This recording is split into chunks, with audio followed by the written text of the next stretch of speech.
Bonjour tout le monde. Bonjour, j'espère que tout le monde va bien.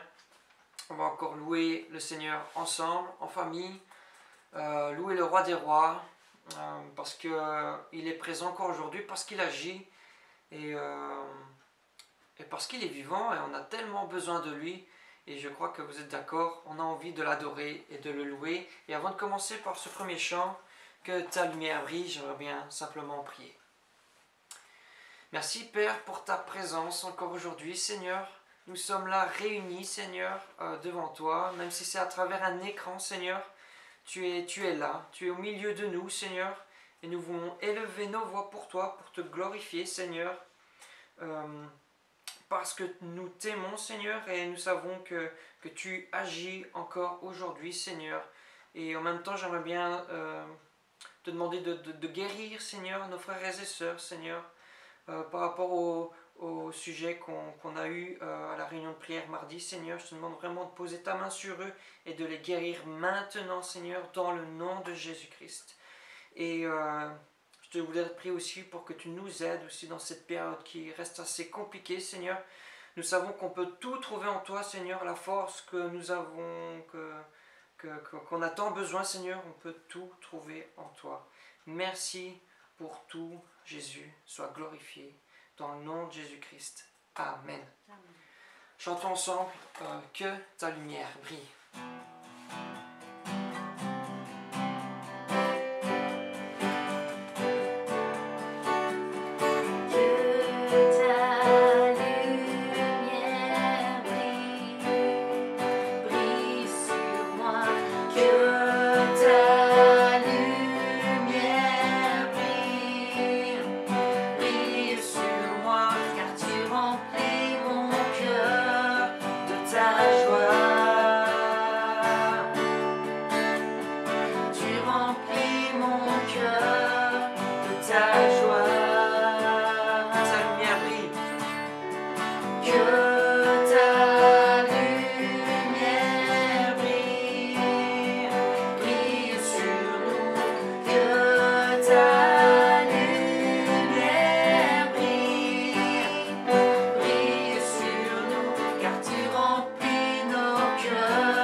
Ma force, Seigneur,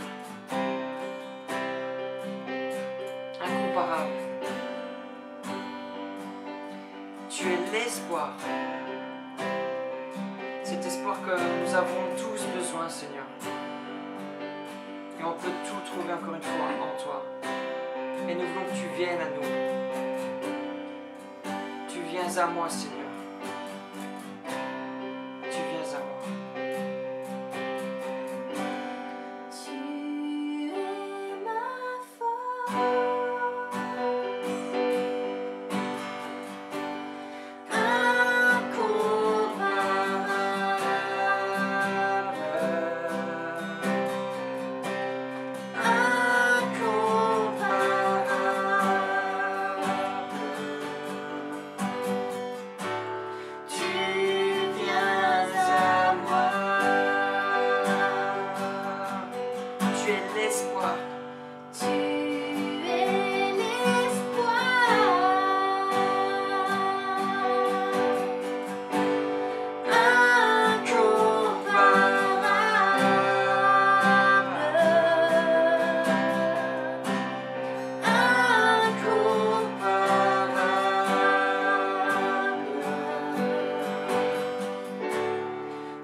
Tu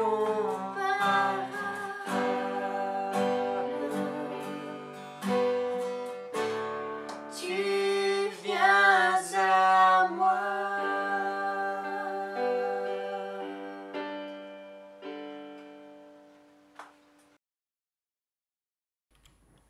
Bonjour à tous, j'espère que vous allez bien aujourd'hui. Merci à Elodie et Flavio pour ce temps de louange. Alors, aujourd'hui, mon thème, mon sujet, je l'ai intitulé « Le juste vivra par sa foi ». Alors, c'est une expression que vous avez déjà entendue, hein, la plupart. Non, il n'y a pas d'erreur. C'est « le juste vivra par sa foi ». C'est vrai qu'on entend souvent « le juste vivra par la foi ». Alors, c'est pas qu'il y a une phrase bonne et l'autre qui est mauvaise. En fait, les deux se trouvent dans la Bible. On va voir ensemble ce sujet de la foi. J'ai parlé beaucoup de la foi ces derniers temps aussi. Hein. J'ai parlé des œuvres de la foi il n'y a pas très longtemps. Et j'aimerais qu'on s'arrête aujourd'hui sur cette notion de foi. Et qu'est-ce que ça veut dire vivre par la foi? Et c'est la pensée d'aujourd'hui que j'aimerais voir avec vous. Allons dans le vif du sujet, directement. Alors, comme je vous ai dit, la phrase, moi, qui m'intéresse ici, c'est « le juste vivra par sa foi ». Pourquoi?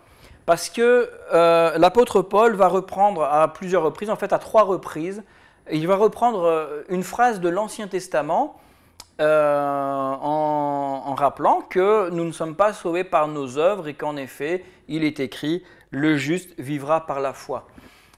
Mais dans le texte de l'Ancien Testament, il est bien dit « le juste vivra par sa foi ». Alors vous allez dire c'est une petite différence, mais c'est une petite différence qui nous aide à comprendre davantage ce que cette phrase veut dire. C'est la première fois, et il y a même une seule fois dans tout l'Ancien Testament, nous voyons cette phrase qui nous dit que le juste vivra par sa foi.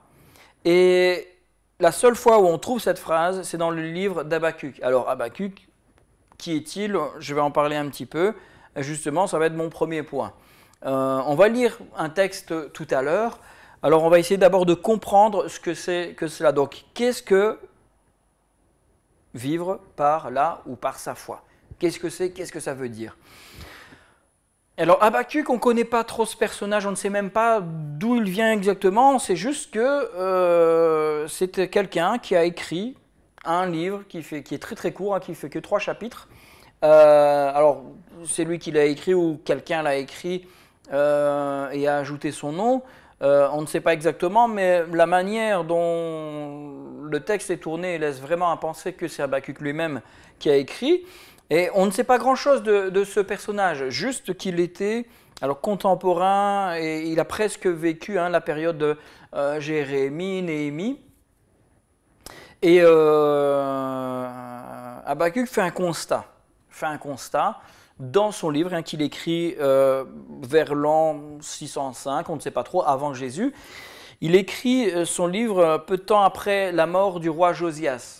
Alors le roi Josias, c'est celui qui a vraiment suivi le Seigneur, qui a remis un peu d'ordre dans le royaume de Juda, qui a un peu rappelé les fidèles, le peuple de Dieu, qui les a rappelés, il les a appelés à se retourner vers le Seigneur, à se reconvertir, on va dire, à faire le ménage. Et le Seigneur a béni son règne. Josias a fait quand même des choses bonnes, mais après sa mort, le peuple a à nouveau continué à pécher. Et lorsqu'on lit le début du livre d'Habakkuk, le chapitre 1er, on voit Habakkuk qui est là, qui déplore un peu la passivité apparente de Dieu face à ce peuple qui se détourne encore une fois complètement de Dieu, qui dans une certaine mesure est méchant, qui fait beaucoup de choses qui sont totalement immorales, qui commettent l'injustice, qui commettent énormément de péchés. Et Habakkuk, c'est ce prophète qui est là, qui dit au Seigneur, mais qu'est-ce qui se passe? Combien de temps est-ce qu'il faudra encore attendre avant que tu interviennes? Qu'est-ce qu'il faudra faire encore avant que tu fasses quelque chose? Et on retrouve un peu le même dialogue que dans les psaumes, hein, le même vocabulaire, le même style de phrases, de rythme aussi. Et je parle de dialogue parce que on voit dans ce texte, hein, dans les 3 chapitres, on voit vraiment cette approche, ce cri d'un enfant de Dieu au Seigneur, en lui disant « Mais que fais-tu, Seigneur ?» Et le Seigneur répond. Le Seigneur donne une réponse. Et le Seigneur répond à Habakkuk en lui disant, je paraphrase un peu, mais en disant « Je sais ce qui se passe, je suis conscient. Voilà ce que j'ai décidé, voilà ce que j'ai arrêté. » Et il annonce un jugement envers Juda. Alors Habakkuk n'est pas le premier, ni le dernier, à annoncer que le royaume de Juda va subir les conséquences de son péché. Hein. Et qu'est-ce que le Seigneur dit exactement? Il annonce, à travers Habakkuk, qu'il va faire venir les Babyloniens et que les Babyloniens vont exercer le jugement de Dieu sur ce peuple.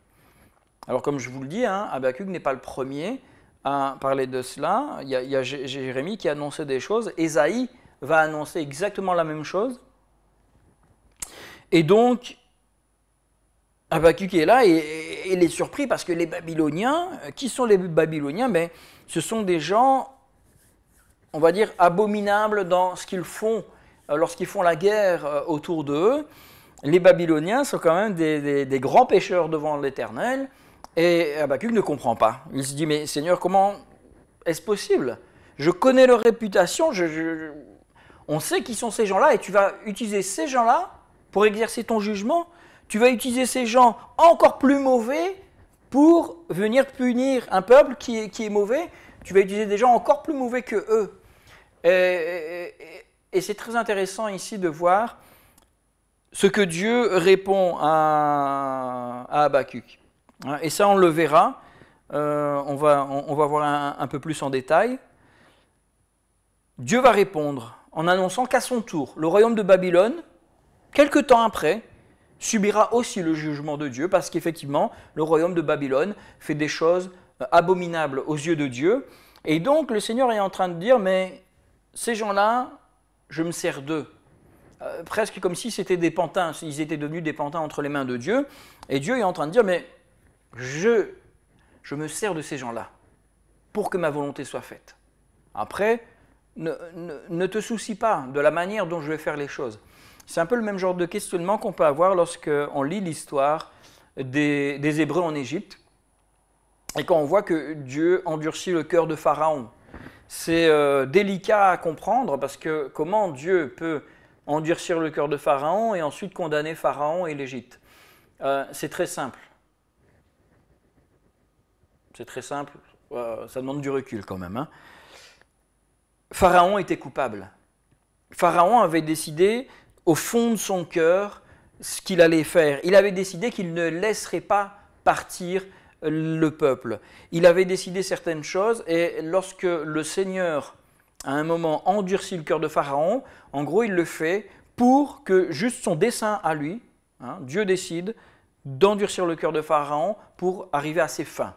Arriver à ses fins, c'était quoi ici? C'était montrer, notamment au peuple hébreu, mais au peuple égyptien, mais surtout au peuple hébreu, que l'Éternel, le Dieu d'Abraham, Isaac et Jacob, était le plus grand de tous les dieux. C'était ça que le Seigneur faisait à ce moment-là. C'est pour ça qu'à un moment, voyant le cœur de Pharaon qui ne veut pas se détourner, Dieu endurcit son cœur. Il le laisse aller encore plus vers sa méchanceté. Et ici, c'est ce qui se passe. Le Seigneur va utiliser les Babyloniens, non pas qu'il va bénir les Babyloniens, mais il va les utiliser comme des outils pour exercer son jugement sur le peuple hébreu ici, qui s'était totalement détourné. Encore une fois, ça peut paraître dur, mais ce peuple a eu des siècles. Il a eu des siècles pour changer de direction, et à chaque fois, il changeait. Ah, on est dans le malheur, on crie au Seigneur, le Seigneur nous bénit, ah, tout va bien. Et on retourne dans nos penchants. Et puis ça ne va plus, on recrie au Seigneur, il nous bénit, ah ça va bien, on tient quelque temps et puis on retourne vers nos péchés. Et le Seigneur à un moment, il dit c'est fini, vous êtes allés trop loin. Je vais faire du tri. Et alors il fait du tri littéralement, en envoyant les Babyloniens, c'est exactement ce qui va se passer. C'est que ceux qui ne sont pas attachés au Seigneur vont finalement, certains vont y perdre leur vie, certains vont vraiment subir ce jugement, et d'autres vont complètement lâcher la main du Seigneur, se laisser aller dans toute cette culture païenne, etc.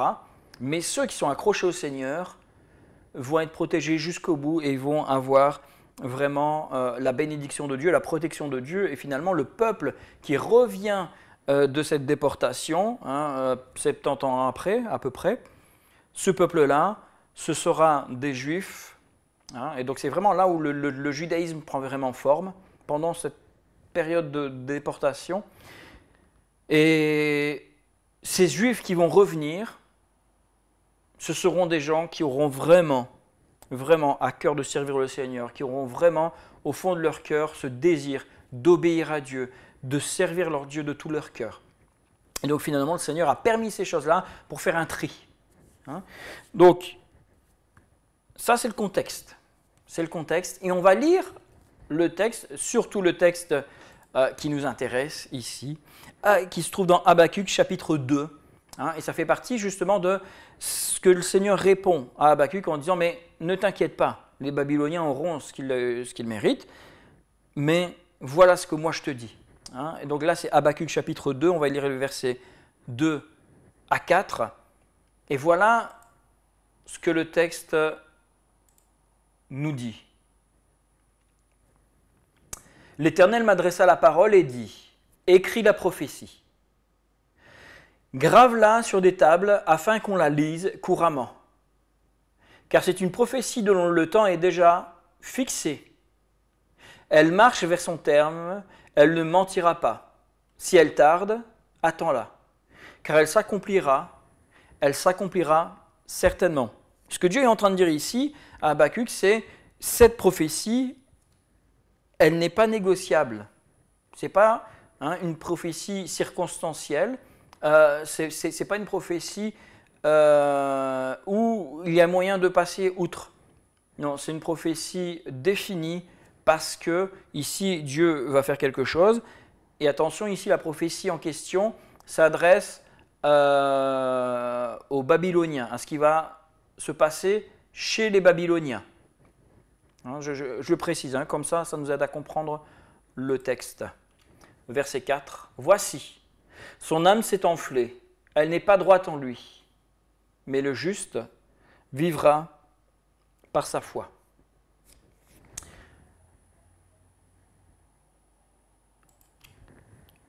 Qu'est-ce que ces quelques phrases veulent nous dire? Alors quand on les lit comme ça, c'est pas très clair. Il faut lire tout l'ensemble, mais pour ne pas être trop long, moi je l'ai lu, je l'ai lu, et je vais vous expliquer un petit peu. Ici, le Seigneur est en train d'expliquer à Habakkuk ce qui va arriver aux Babyloniens. Oui, les Babyloniens vont venir et ce sera eux qui vont exercer mon jugement. Mais je suis conscient que les Babyloniens, eux aussi, doivent être jugés par rapport à ce qu'ils font, par rapport à ce qu'ils ont fait. Et donc le Seigneur annonce déjà, avant même la déportation, avant même que les Babyloniens fassent la guerre à Juda, le Seigneur annonce déjà que les Babyloniens eux-mêmes vont être envahis par un autre peuple. Et ce sera les Perses en fait, on le verra plus tard, ce sera les Perses avec Cyrus d'ailleurs.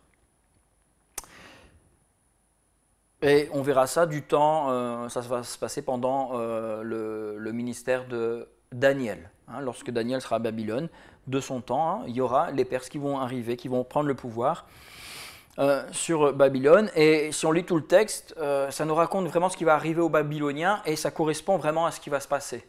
Vraiment. Là, ici, la Bible est claire et on sait que les choses se sont passées comme ça.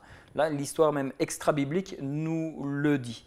Et donc finalement, cette phrase clé ici, quand on dit son âme s'est enflée et elle n'est pas droite, il parle ici, Dieu parle vraiment des Babyloniens, il parle de Babylone.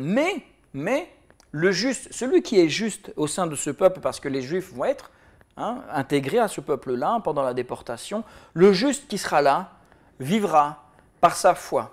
Donc dans son jugement, Dieu va protéger son peuple fidèle. Pas tous, mais les fidèles, il va les protéger.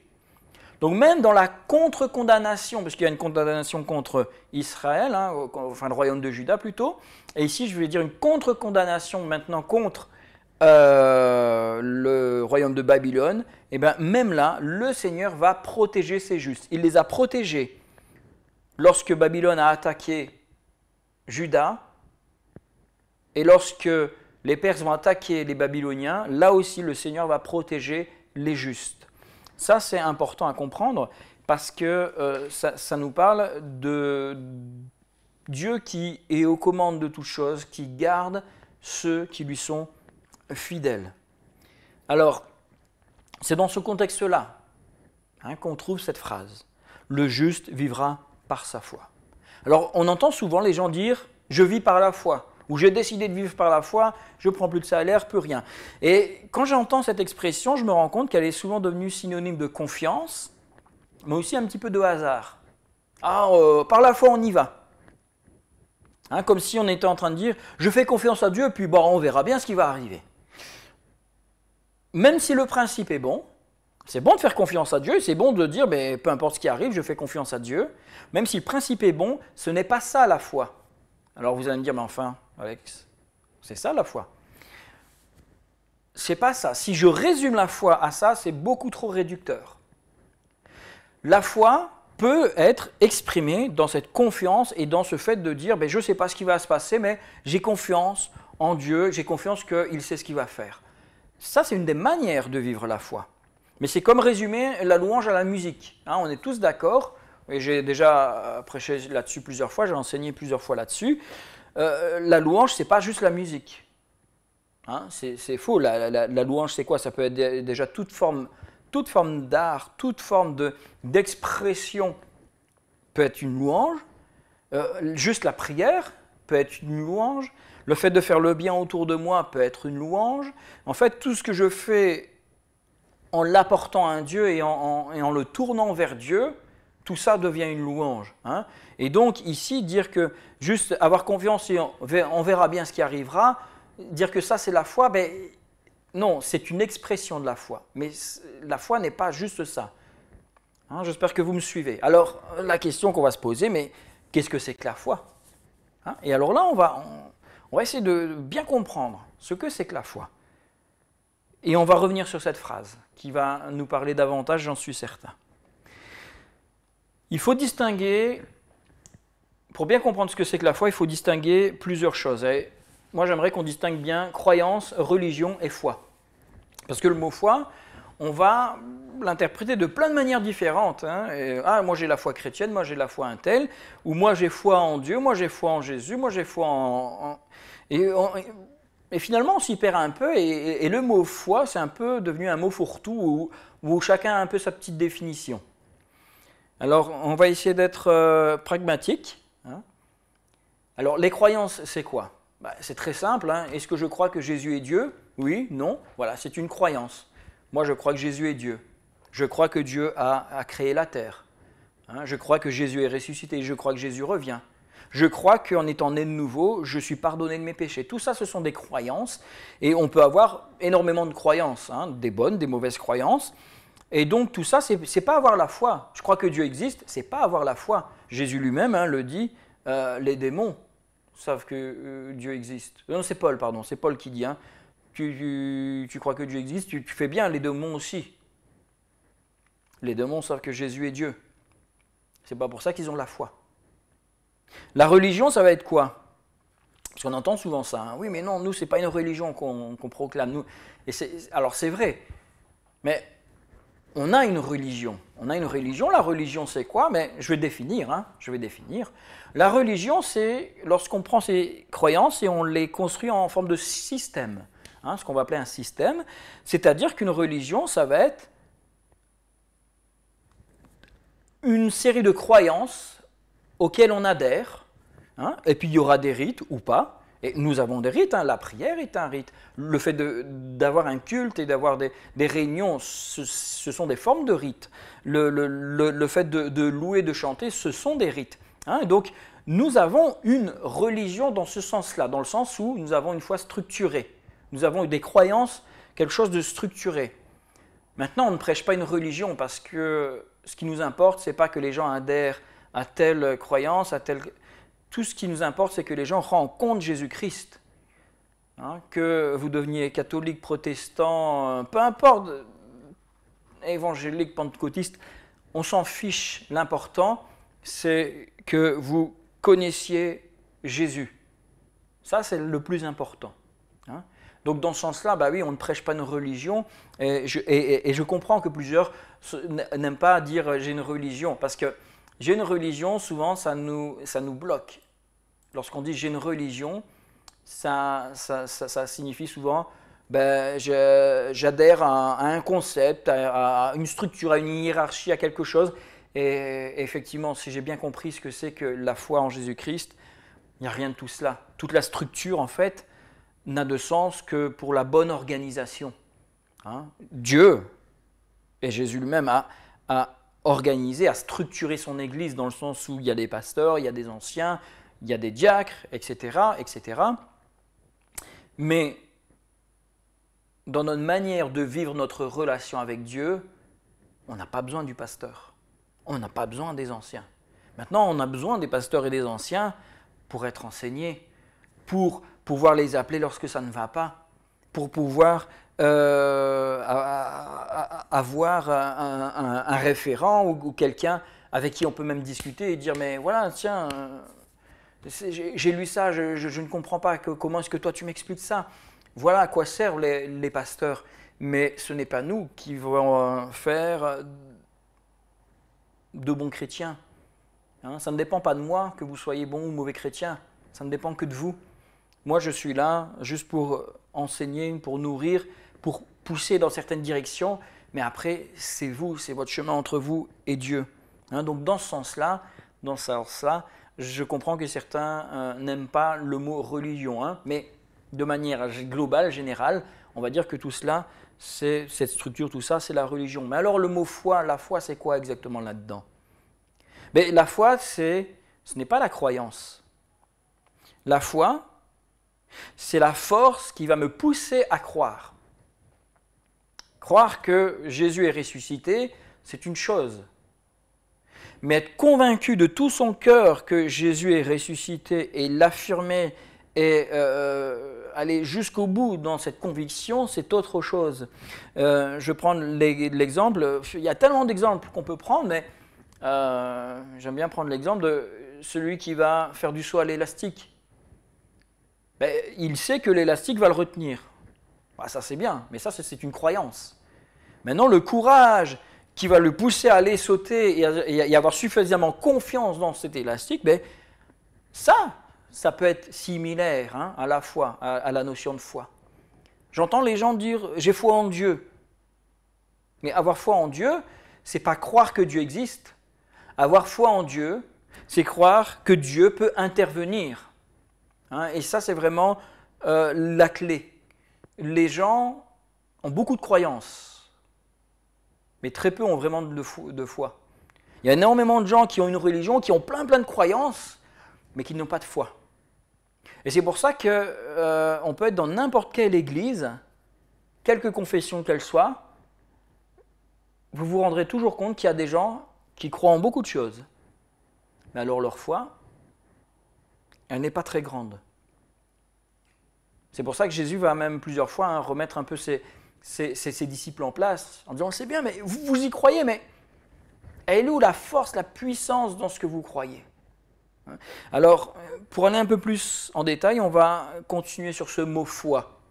Le mot « foi » vient vraiment du latin. Alors, c'est vraiment bien parce que en grec, en latin et en hébreu, on retrouve exactement les mêmes racines. Hein? Le mot « foi » vient vraiment du latin « fidèle », fidélité. Avoir la foi, c'est être fidèle à quelque chose. C'est pas juste croire quelque chose. C'est je crois mais je suis fidèle. Moi je crois que ma femme existe. Ouais mais c'est bien. Mais je dois être fidèle à ma femme. Je crois que je suis marié. C'est bien, mais je dois être fidèle au mariage que j'ai contracté avec elle. C'est la même chose, tu peux croire en Dieu, mais si tu n'es pas fidèle, alors non, tu n'as pas la foi. Tu peux croire, ah, ce jour-là, je me suis converti, j'ai donné ma vie au Seigneur. Mais qu'est-ce que tu fais depuis? Est-ce que tu es fidèle à cet engagement?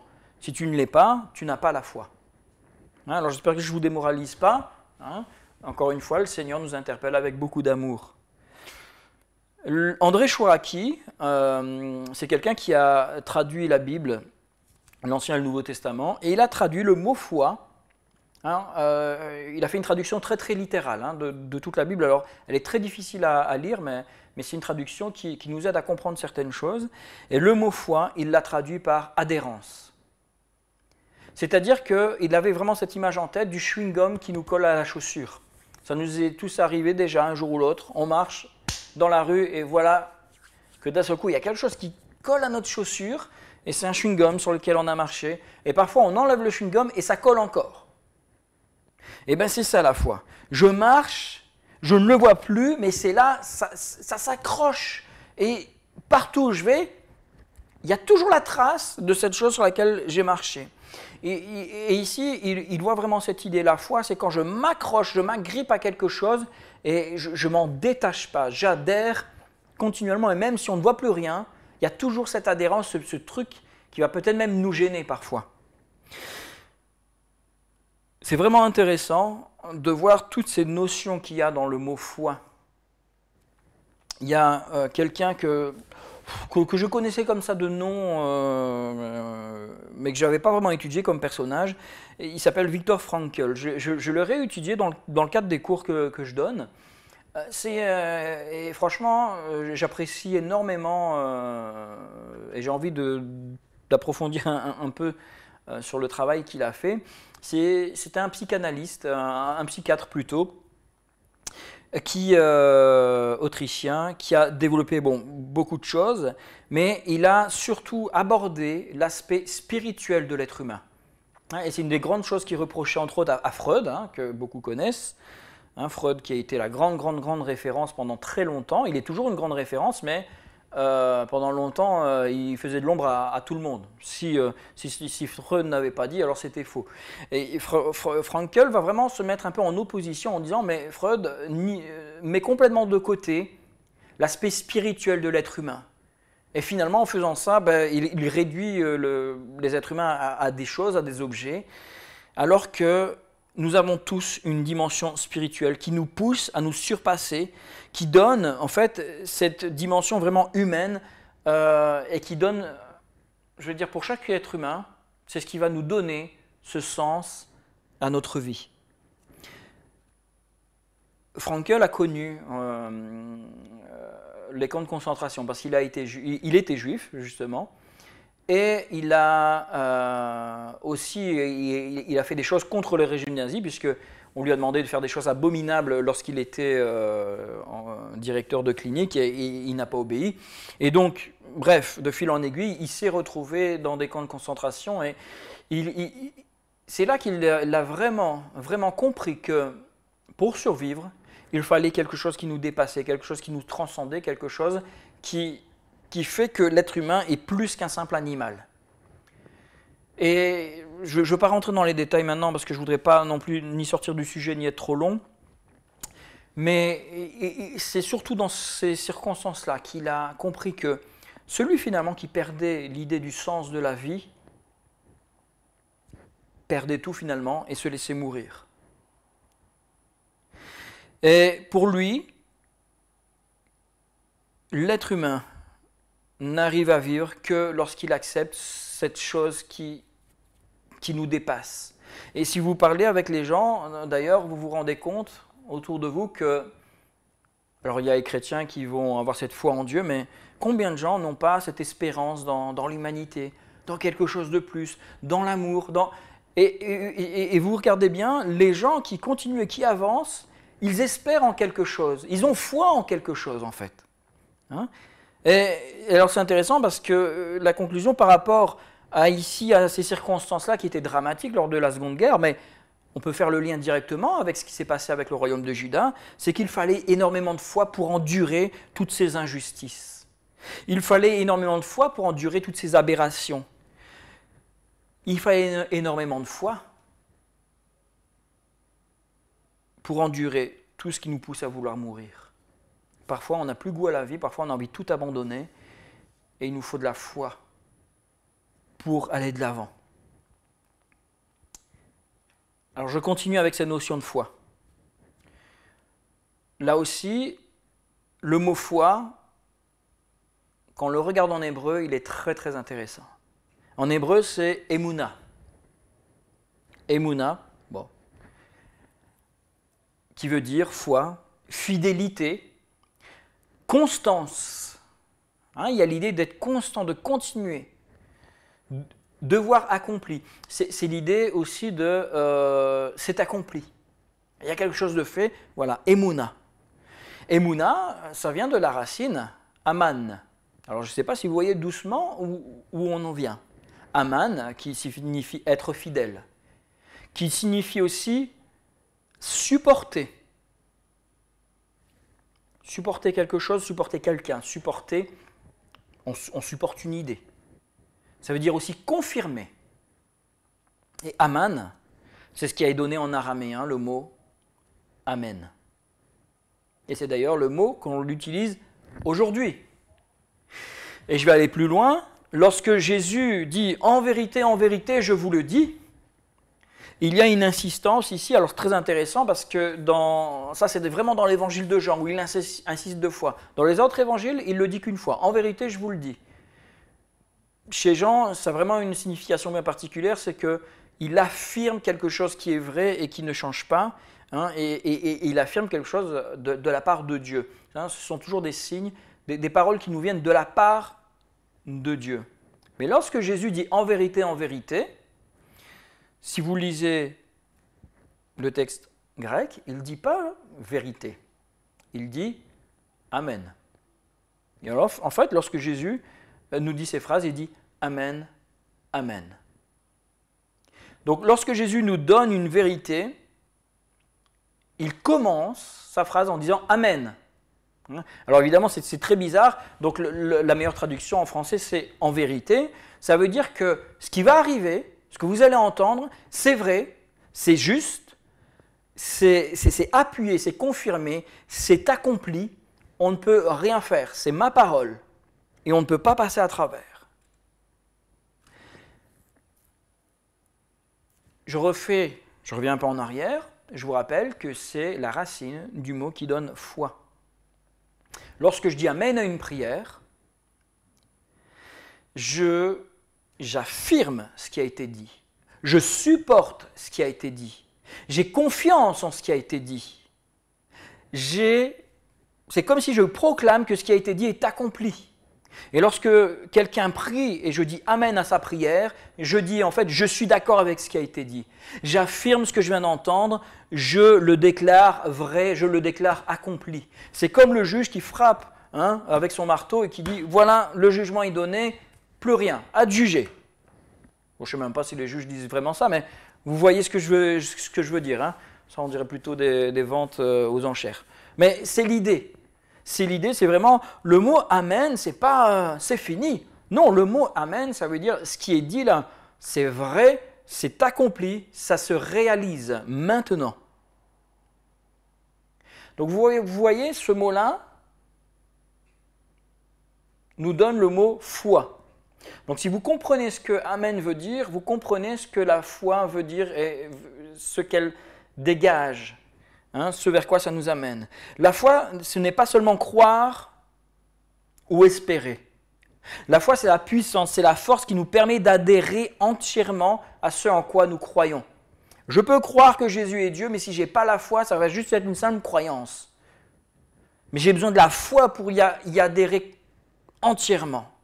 Quand j'ai foi en Dieu, je ne crois pas seulement en Dieu, mais je crois et je ne crois pas seulement que Dieu puisse faire quelque chose, mais je m'attends fermement à ce qu'il va faire quelque chose. Je l'ai déjà dit, mais c'est important de bien le comprendre. Je m'attends fermement à ce qu'il va faire. Je m'attends tellement fermement que sur cette foi, je vais poser des actions. Que sur cette foi, je vais accomplir des choses. Et lorsque Dieu nous donne la foi, ce n'est pas pour la brader. C'est pour se mettre en marche. C'est pour avancer. Amen. Amen. Quand j'ai foi, je suis pleinement d'accord. Je reviens sur le mot amen. Ça veut dire que je suis pleinement d'accord. Ça veut dire aussi que j'appelle les choses à la réalité à travers ce amen. Je proclame la vérité. Je proclame les choses. Je prends position fermement. Quand Dieu crée, il proclame les choses. Quand Dieu crée, il dit que la lumière soit et la lumière fut. Il ne dit pas, oh, ce serait bien que la lumière soit. Non, il dit que la lumière soit lumière. Et la lumière apparaît. Lorsque Jésus guérit quelqu'un, il ne dit pas, oui, ce serait bien que tu sois guéri. Non, je le veux, sois pur. Tu es pur maintenant, tu es guéri maintenant. Et lorsque nous prions, nous devons prier de la même manière. Nous voulons et nous proclamons de cette manière-là. Ça n'empêche pas qu'on doit être sage et dire, Seigneur, quelle est ta volonté ? Mais je crois que le Seigneur veut le bien de tous. Donc nous avons ce devoir, nous avons cette possibilité de proclamer la vérité, mais aussi il faut adhérer pleinement à cette vérité. Il faut adhérer à ce qu'on dit, il faut adhérer à ce qu'on croit, y être fidèle jusqu'au bout. Et lorsque je proclame la guérison sur la vie de quelqu'un, je dois le faire avec autorité. Et si la guérison ne vient pas, faire comme un pasteur disait avec beaucoup de sagesse, je trouve, eh bien c'est prier. Seigneur, moi je prie avec toute la foi que tu me donnes. La guérison ne vient pas, montre-nous pourquoi. Est-ce qu'on doit continuer à prier comme ça ? Mais si Dieu ne nous a rien dit, alors prions comme ça. Nous croyons que Dieu veut le bien de chacun, alors prions pour le bien de chacun. Alors je vais conclure. Et je ne peux pas conclure sans lire forcément les quelques premiers versets d'Hébreux 11, tous ces textes sur la foi justement. Et en ayant eu ces explications-là, on va essayer de bien comprendre aussi ce que l'auteur aux Hébreux nous dit ici. Hébreux 11, et on va lire les 3 premiers versets. Or, la foi est une ferme assurance des choses qu'on espère, une démonstration de celles qu'on ne voit pas. Pour l'avoir possédée, les anciens ont obtenu un témoignage favorable. C'est par la foi que nous reconnaissons que le monde a été formé par la parole de Dieu, en sorte que ce qu'on voit n'a pas été fait de choses visibles. Il faut être fou pour croire que cette terre, cet univers est apparu comme ça sur la base de la parole de Dieu. Il faut être fou pour cela. Mais c'est la foi qui nous permet d'y croire. C'est la foi qui nous permet d'être convaincus de cela. Cette foi, c'est une ferme assurance. Ça, on l'entend souvent cette phrase. C'est cette assurance, mais déterminée. Et c'est une démonstration. On parle souvent de la ferme assurance, mais on ne parle pas souvent de la démonstration. La foi, c'est celui qui a confiance que Dieu va pourvoir et qui va parfois sortir de l'argent de son propre compte et aller donner à quelqu'un parce que cette personne a vraiment besoin et il a confiance que le Seigneur va pourvoir. La foi, c'est s'engager et se dire, cette personne, je sens qu'elle a besoin du Seigneur, je vais aller, je vais lui parler. Et j'ai confiance et j'ai cette ferme assurance que ce que je vais dire va atteindre son cœur et peut-être que je ne verrai pas le résultat, mais j'ai cette foi que mon devoir, c'est de faire cela. La foi, c'est vraiment cette démonstration intérieure, une démonstration plutôt extérieure de ces choses que l'on vit intérieurement. Et ceux qui ont cru auparavant, c'est le verset 2 qui dit, ils ont obtenu un témoignage favorable. Ça veut dire que Dieu les a reconnus justes. Ils ne croyaient pas seulement, ils se sont engagés, ils ont été fidèles, ils ont été constants. Jusqu'au bout. Ils ont proclamé jusqu'au bout. Donc finalement, vivre par la foi, c'est déjà être sauvé par notre foi. Vivre par la foi, c'est pas se laisser aller et on verra bien ce que le Seigneur va faire. Vivre par la foi, c'est obtenir la vie à travers notre foi. C'est réaliser, c'est comprendre que c'est ma foi qui me fait vivre. Cette foi, c'est celle que le Saint-Esprit développe en nous.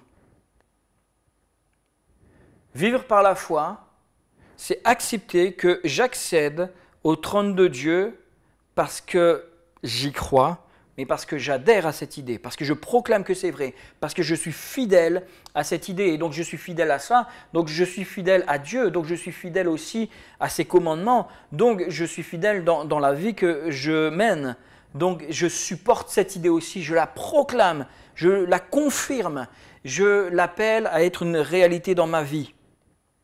Vivre par la foi, c'est s'accrocher de toutes nos forces à ce en quoi nous croyons. C'est espérer contre toute espérance. C'est être fidèle à Dieu et à ce en quoi nous nous sommes engagés. Reprenons l'exemple du mariage, je pense que c'est la plus belle image. Le mariage n'a de sens que si je suis fidèle à l'engagement que j'ai fait. De la même manière, mon engagement avec Dieu n'a de sens que si je suis fidèle à ces engagements-là. Je ne peux pas dire que je suis enfant de Dieu si je n'ai pas la foi pleine et cette assurance, et si je n'ai pas cette fidélité. Maintenant, je peux avoir peur de temps en temps parce que je me rends compte de tout ce qu'il y a encore dans ma vie qui ne sont pas encore bonnes, qui ne correspondent pas à ce que Dieu aimerait. Donc j'ai le droit d'avoir des doutes de temps en temps. Et s'il n'y avait pas de doute, il n'y aurait pas de foi. Mais ça, je vais partir dans autre chose, donc je n'en parle pas maintenant. Le doute fait partie de la foi. C'est normal de douter. Mais la véritable foi, c'est de se dire, ok, je doute, mais j'ai cru en ces choses-là et je m'accroche à ces choses-là et je vais jusqu'au bout. Parce que j'ai reçu quelque chose dans mon cœur et je veux m'y accrocher fermement et je proclame que c'est vrai. Dieu m'a dit que je suis pardonné, tout me dit que je suis coupable, mais la Bible me dit que je suis pardonné. J'ai demandé pardon à Dieu, alors je m'accroche à cela et je proclame que je suis pardonné. Ça, c'est faire preuve de foi.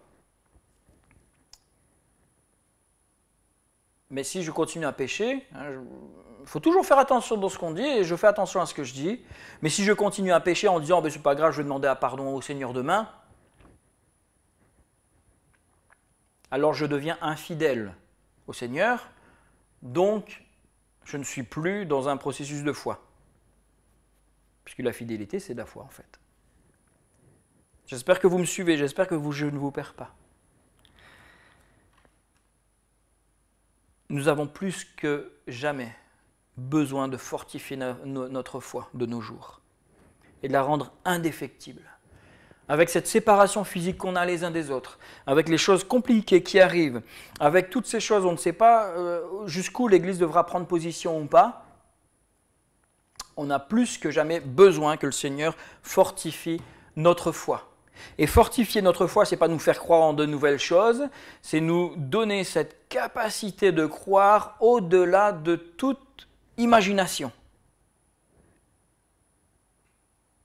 C'est parfois, j'ai ce petit témoignage qui me vient en tête. Un jeune qui était parti étudier aux États-Unis nous expliquait que dans une soirée avec des amis, on parle un peu de ce qu'il vit et des enseignants qui est là. Et il y a un enseignant qui vit énormément à travers l'esprit et qui avait reçu un don de guérison aussi. Et il explique que, je ne sais plus si j'ai déjà donné ce témoignage-là, mais il est là, il est dans l'avion, et dans un avion, et en gros il est fatigué, il veut prendre du temps pour lui. Ah Seigneur, j'ai besoin de me reposer, etc. Et voilà qu'il y a quelqu'un qui commence à être malade, etc. Je ne sais plus les détails, mais voilà que la personne se sent de plus en plus mal, elle fait un malaise, etc. Et il y a un médecin qui est là, qui essaie de prendre soin de lui, et il sent le Seigneur qui le pousse. Et le Seigneur le pousse à aller, non, je veux pas y aller. Et donc, j'espère que je reste assez fidèle à l'histoire, puisque j'ai plus tous les détails en tête. Mais voilà que ce n'est pas un simple malaise, la personne décède. Et là, le Seigneur lui dit dans son cœur, va et prie pour cette personne. Et là, il dit, non, j'ai pas envie, non. Et voilà que le médecin annonce le décès. Donc, décès confirmé par un médecin. Et là, le Seigneur lui dit, va, prie pour cette personne. Et il est là, et il dit, oh, et puis zut, et il se lève, il va auprès, il dit, bon, excusez-moi, voilà, je suis pasteur, etc.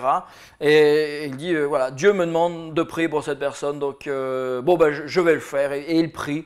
Et dans sa prière, il dit, ah Seigneur, tu vois, moi je prie parce que c'est toi qui me demandes, tu vois que j'avais pas envie de bouger, mais bon, je le fais parce que tu le demandes. Au nom de Jésus-Christ, lève-toi.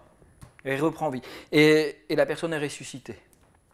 Alors ça peut faire sourire, ça peut surprendre, mais c'est intéressant de voir comment cette personne était là et elle négociait avec le Seigneur parce qu'il n'avait pas envie à ce moment-là. Mais ce qui me frappe, c'est comment il avait foi. Il n'a pas eu peur, il savait que c'était Dieu, il savait ce que Dieu allait faire. Et quand il a prié pour que les gens comprennent ce qu'il était en train de faire, mais il savait très bien ce qu'il était en train de faire. Et il savait que Dieu allait agir parce que Dieu lui avait dit. Et il n'a pas eu peur. Il a proclamé la résurrection et cette personne est ressuscitée. C'est cette foi que le Seigneur doit développer dans nos vies, dans chacune de nos vies. C'est cette foi où on n'a pas peur et on sait que lorsque le Seigneur nous parle de quelque chose, on a cette conviction que c'est lui et on agit. Les jours deviennent difficiles, je l'ai dit. Et le diable est sournois. Il est sournois et ses tactiques passent presque inaperçues. Alors seule une vraie foi, sincère et pure, nous permettra de garder le contact, le cap jusqu'au bout avec Dieu. Alors devenons des femmes et des hommes de foi. C'est ma conclusion. Alors j'espère que lorsque vous parlerez de vivre par la foi, vous comprendrez peut-être un peu mieux ce que cette phrase veut dire et vous ferez peut-être plus attention en expliquant, en utilisant cette phrase. Vivons par la foi. Vivons par la foi. Mais vivre par la foi, c'est pas juste croire quelque chose. C'est être à 100%, à 200% dedans. C'est m'y accrocher jusqu'au bout. C'est croire jusqu'au bout. Oui Seigneur, je sais que tu vas changer les circonstances. Oui, je sais que tu vas intervenir. Oui, je sais que tu vas faire quelque chose de merveilleux. C'est ça, vivre par la foi. C'est ne rien relâcher et jusqu'au bout, proclamer les choses. Et lorsque vous dites Amen, c'est une marque de foi. Donc, lorsque vous utiliserez le mot Amen la prochaine fois aussi, pensez-y. Vous proclamez que ce que vous venez de dire est vrai. Lorsque vous dites Amen quand vous entendez une prédication, quelque chose vous touche, vous proclamez que ce qui vient d'être dit est vrai et se réalise.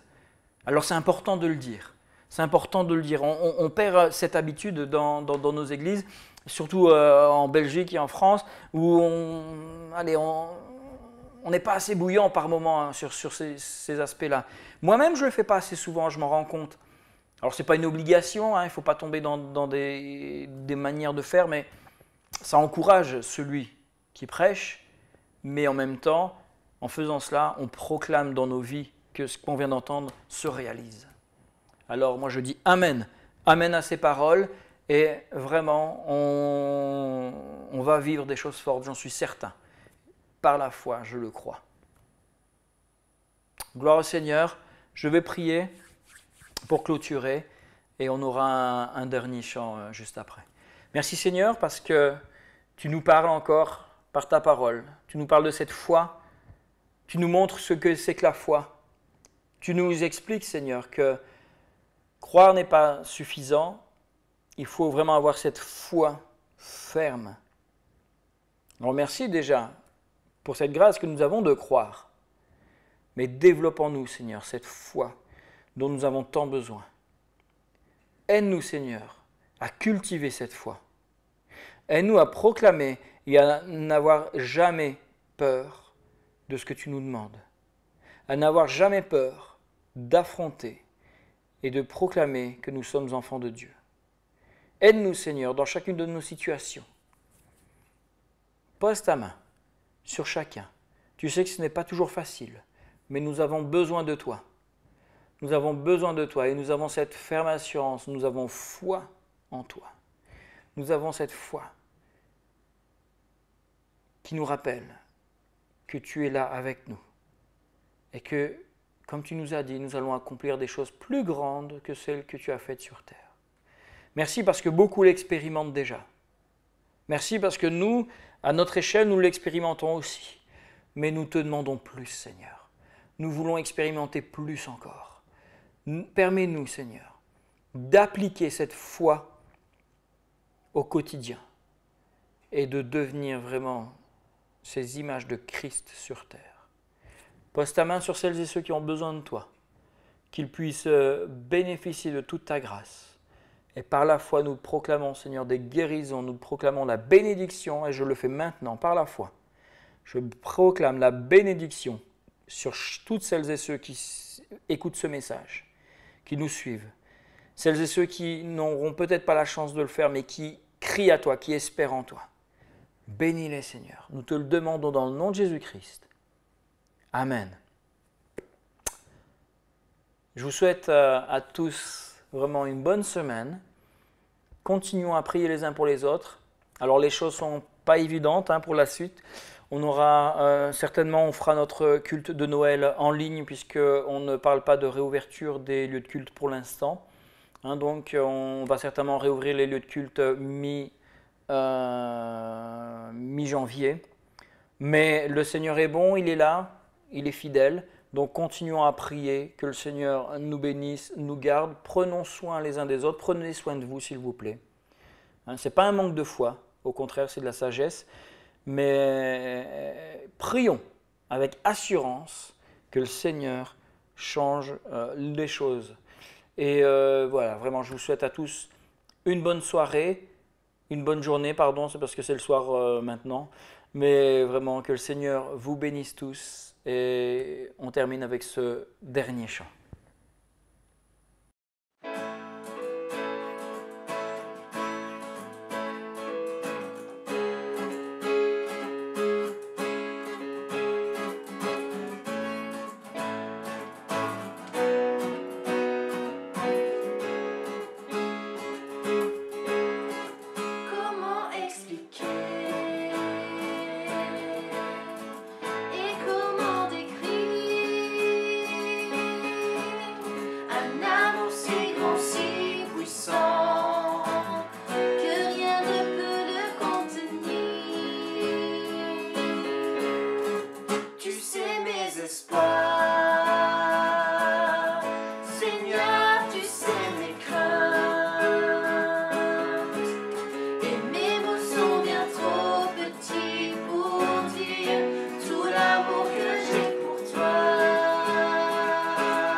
notre amour. Alors entends nos cœurs.